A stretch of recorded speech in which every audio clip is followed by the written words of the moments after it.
Bonjour chers auditeurs, bonjour chers visiteurs de ma chaîne. Merci de vous abonner, merci d'avoir pris le temps d'écouter les anciennes vidéos. Aujourd'hui, j'ai choisi de vous parler de la motivation. Et selon le dictionnaire, la motivation est une force qui pousse les individus à satisfaire leurs besoins, leurs désirs, leurs pulsions et qui détermine un comportement conforme à leurs valeurs visant à réduire un état de tension.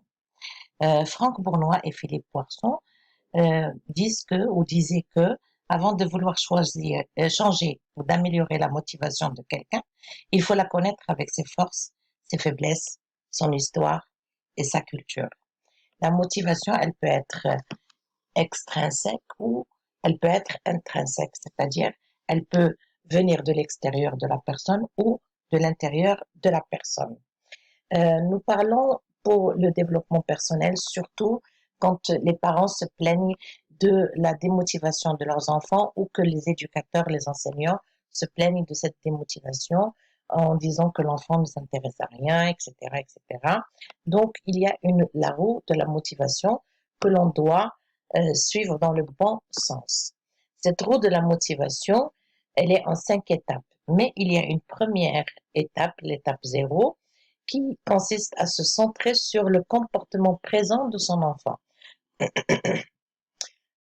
Et c'est une étape très importante parce que c'est une étape en amont qui permet à l'adulte de se préparer pour bien observer le comportement de l'enfant et d'entamer les étapes pour avoir le résultat escompté, c'est-à-dire un enfant motivé, un enfant intéressé. L'étape 1, il s'agit de donner des objectifs. Ces objectifs, on doit les travailler avec l'enfant, en collaboration avec l'enfant. On ne doit pas pousser l'enfant vers nos propres objectifs et essayer d'avoir des objectifs construits en commun avec l'enfant qui doivent être atteignables sur le court terme et d'autres objectifs sur le long terme. La deuxième étape est d'encourager l'enfant à persévérer. La troisième étape, c'est donner du sens à son action. Chaque action, si l'enfant n'y voit pas de sens, n'y voit pas d'intérêt, bien entendu, il ne s'impliquera pas. L'étape numéro 4, c'est donner confiance. Donner confiance, c'est essayer si on n'a pas confiance nous-mêmes en l'enfant, lui-même, il n'aura pas confiance en lui.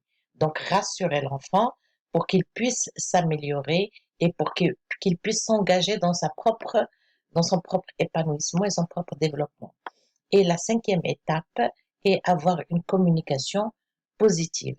Le tableau suivant va récapituler avec une autre manière d'aborder les étapes, la roue de la motivation.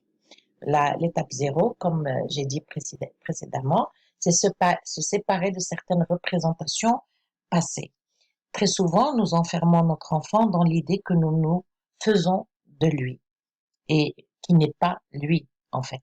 On lui colle une étiquette qui risque de le marquer à vie comme un tatouage. Si on veut changer notre enfant, il est nécessaire d'y croire, réussir et de réussir à faire vivre à l'enfant le plaisir, l'intérêt, le bienfait à tout moment, quelle que soit l'action qu'il entame. Et penser que l'enfant est nul, ou l'enfant est paresseux, ou l'enfant est ceci ou cela, les experts nous disent que la gêne de la nullité n'existe pas. Donc évitons les jugements généralisants et caricaturaux, puisque nous savons tous, et surtout maintenant, avec tous les efforts des neurosciences, qu'il y a plusieurs formes d'intelligence et que on ne peut pas limiter l'enfant à une intelligence, comme par exemple on a l'habitude de dire que l'élément révélateur de l'intelligence, ce sont les notes en mathématiques. Non, il y a d'autres intelligences. Euh, Affirmer que l'enfant est bon ou mauvais le fiche dans une forme d'identité. Donc préférons de nous centrer sur ce qu'il a fait ou n'a pas fait pour obtenir tel ou tel résultat. Mais surtout, surtout, comment il a fait. L'enfant doit apprendre à apprendre, à utiliser des stratégies d'apprentissage qui donnent les bons résultats. Évitons aussi les comparaisons démotivantes. Et moi, j'en étais victime enfant, donc on me comparait soit à la cousine, au cousin, au voisin, à la voisine. Donc les comparaisons sont très démotivantes pour l'enfant. La première étape, toujours les objectifs, j'en ai déjà parlé, des objectifs mesurables, atteignables, écologiques, etc., selon la méthode SMART. L'étape numéro 2, encourager n'importe quel progrès, aussi minime soit-il. Les premières victoires, ce sont les victoires qui, si elles sont reconnues et si elles sont encouragées, poussent à de grandes victoires. Donc, valorisons les efforts que fournissent nos enfants. L'étape numéro 3, si nous changeons de regard vis-à-vis de notre enfant, lui-même changera de regard vis-à-vis de lui-même. Et comment il va changer de regard? En donnant du sens à tout ce qu'il fait.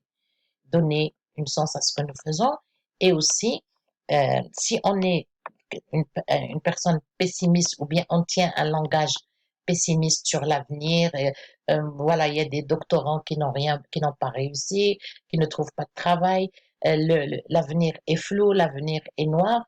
Donc, cette vision négative de l'avenir ne motive pas du tout l'enfant. Et l'étape numéro 4, c'est la confiance. La confiance permet à l'enfant d'évoluer, le motiver par les conséquences. Tu vois, quand tu as fait tel travail de telle manière, regarde les conséquences. Regarde comment est-ce que tu t'es amélioré. Donc, les conséquences sont un argument fort pour motiver l'enfant. Trouver toujours et toujours dans l'étape 5 les mots pour le dire. Et ça, c'est en transversal. C'est quelle que soit l'action à entreprendre, quel que soit l'événement, le comportement que l'enfant a pu avoir.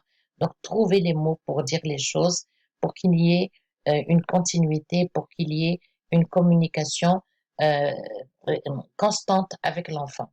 L'écouter et lui permettre de s'affirmer. Je pense à la citation de Chateaubriand dans Mémoire d'outre-temps, pardon. Tout me lasse, je remarque avec peine mon ennui, avec mes jours, et je vais partout bâillant ma vie. Donc le personnage est vraiment dans la routine, dans la monotonie. Il n'a aucune motivation, aucun désir. Il a tout simplement envie de ne pas vivre. Et ça, c'est très grave et c'est le signe que la personne manque de motivation. Que veut dire motiver son enfant? Que faire pour le motiver? Alors, dans un premier temps, l'aider à trouver des raisons pour travailler, le faire adhérer à un projet, l'aider à changer sa vision du monde ou son regard du monde, l'aider à faire des choix. Et les choix, ce ne sont pas nos choix à nous, ce sont les choix qui vont en harmonie avec ses valeurs et avec ses désirs. Augmenter son niveau de vigilance ou d'éveil pour mieux se concentrer. Lui offrir le meilleur environnement. Un environnement sain entraîne bien entendu une ambiance saine et permet une évolution et un progrès et une réconciliation entre l'enfant et son environnement, l'enfant et sa famille, l'enfant et l'école, l'enfant et lui-même surtout. Comprendre une partie de son histoire de vie et adapter les actions, adapter le comportement en fonction de cette histoire de vie. Et enfin, utiliser à bon escient ses sentiments et ses émotions. Donc, la motivation conférera au comportement force, direction et persistante. Ce tableau ou ce petit schéma nous montre que les pleurs sont un signe de détresse, la fuite est un signe de peur, l'agression est un signe de colère. Par contre, le désir mène vers l'exploration, vers la curiosité positive, etc. Donc le désir de faire est très important. Cela me fait penser à la fable de La Fontaine, l'opulent et l'indolent. Deux rats ayant jeûné toute une journée, inégalement, reçoivent le prix de leur activité. L'un reçoit une toute petite boulette, l'autre un tas de ces mêmes croquettes. Dans une petite chambre faite de plantes, au bout de labyrinthe, mais un jour d'uniformisation, tous reçoivent la même ration. Triste festin, s'écrie le rat habitué à l'opulence. Tout ce butin, s'exclame son compère, habitué à l'indolence, et l'un de ne plus travailler du tout, tandis que l'autre est prêt à tout. La morale de cette histoire, c'est de ne pas trop s'habituer à la gloire. Donc, voilà la morale. Donc, ce que devons-nous retenir? Nous devons retenir qu'il n'y a pas de performance élevée sans motivation. Les blâmes et les réprimandes baissent considérablement les performances. Trop gâter les enfants diminue les motivations, ce qu'on appelle l'effet Crespi. Le comportement du joueur s'explique par l'anticipation du renforcement. Autrement dit, on gagne dans sa tête d'abord.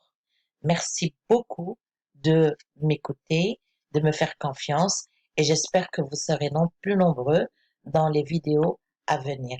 À très bientôt.